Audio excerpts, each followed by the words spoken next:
तो आज का जो प्रश्न होगा, मधुमक्खियों का आर्थिक महत्व, हम आपको बताएंगे कि what is the economic importance of honey bee, अर्थात मधुमक्खियों का आर्थिक महत्व क्या है।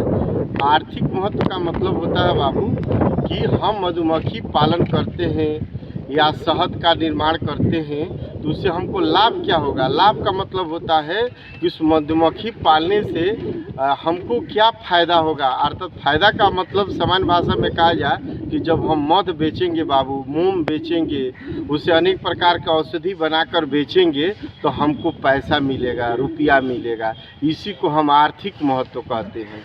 अर्थात इससे हमारी अर्थव्यवस्था, हमारी रुपया पैसा सुदृढ़ होगी, अर्थात हमारे रुपया पैसा में ग्रोथ होगा। इसको हम आर्थिक महत्व कहते हैं। अर्थात हम कह सकते हैं कि मधुमक्खी के पालने से हमारी आर्थिक स्थिति माने हमारी रुपया पैसा में कैसे बढ़ोतरी होगी, कैसे वृद्धि होगी, इस चीज़ पर आज हम चर्चा करेंगे। बाबू, जैसा कि हमने आपको बताया है कि मधुमक्खियों का आर्थिक महत्व इस प्रकार है। पहला देखिएगा शहद है, दूसरा है मोम है, तीसरा है कि हम इसे अनेक प्रकार के प्रतिजैविक अर्थात एंटीबायोटिक भी बनाते हैं, अनेक तरह के औषधि का भी निर्माण करते हैं, अनेक तरह के प्राकण का भी एकत्रित किया जाता है।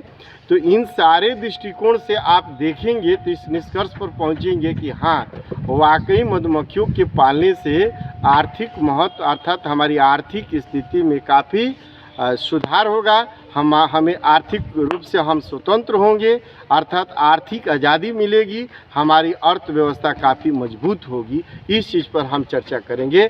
आइए, जैसा कि शहद हमने बताया है बाबू, आप इस चीज़ को स्पष्ट रूप से समझने का भी प्रयास करेंगे कि आप यदि मधुमक्खी पालन करते हैं उससे शहद आपको प्राप्त होता है तो बताई जाती है कि एक वर्ष में कम से कम 150 किलोग्राम माने 150 केजी आपको शहद प्राप्त होता है। और शहद का यूज क्या करते हैं, जैसे किसी व्यक्ति को भी चोट लग जाता है तो उस चोट पर भी आप मध का यूज करते हैं तो उसको रिलैक्स मिलता है। हम इसको आँखों में भी लगा सकते हैं, आँखों की साफ़ सफाई के लिए भी मध का प्रयोग किया जाता है।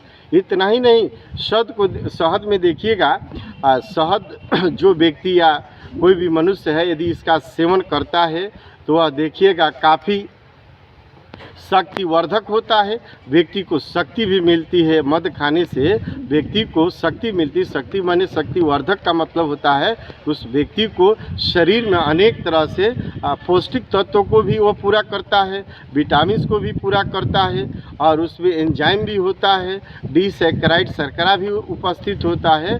तो मध खाने से आपने देखा कि इसमें एंजाइम भी उपस्थित होता है, डिसैकेराइड शर्करा भी उपस्थित होता है और एंजाइम का भी काम करता है। और एंजाइम आप समझते हैं कि यह मनुष्य के लिए काफ़ी लाभप्रद होता है कि कोई भी खाद्य पदार्थ खाता है तो उसको पाचन में सहयोग करता है।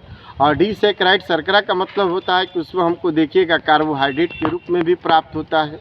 और विटामिन हमारे शरीर की आवश्यकता होती है जो शरीर का सर्वांगीण विकास के लिए, हर तरह के अंगों के विकास के लिए तो भी काफ़ी सहयोगप्रद होता है। उसके बाद मोम देखिएगा, इसी शहद से हम मोम भी प्राप्त करते हैं। और मोम का प्रयोग देखिएगा हम वर्निश बनाने में करते हैं, पेंट बनाने में भी करते हैं, स्नेहक के भी रूप में करते हैं। अब बाबू, इतना ही नहीं, हम मोम से देखिएगा बहुत खूबसूरत स्टैचू अर्थात मूर्ति का भी निर्माण करते हैं। यहाँ तक कि बताया गया कि कॉस्मेटिक आइटम जो होता है, सौंदर्य प्रसाधन की जो वस्तुएं होती है उसका भी निर्माण करने में हम इसका उपयोग करते हैं। इतना ही नहीं, इसमें बताई जाती है कि मधुमक्खी के शरीर की सहायता से हम विभिन्न प्रकार के औषधि, ऐसा कि बताया गया है कि डिप्थीरिया नामक रोग में भी हम इसका इस्तेमाल करते हैं। परागकण के बारे में बताए हैं। और फूलों को परागित करने में सबसे बड़ी भूमिका रहता है इस मधुमक्खियों को रहता है। Thank you.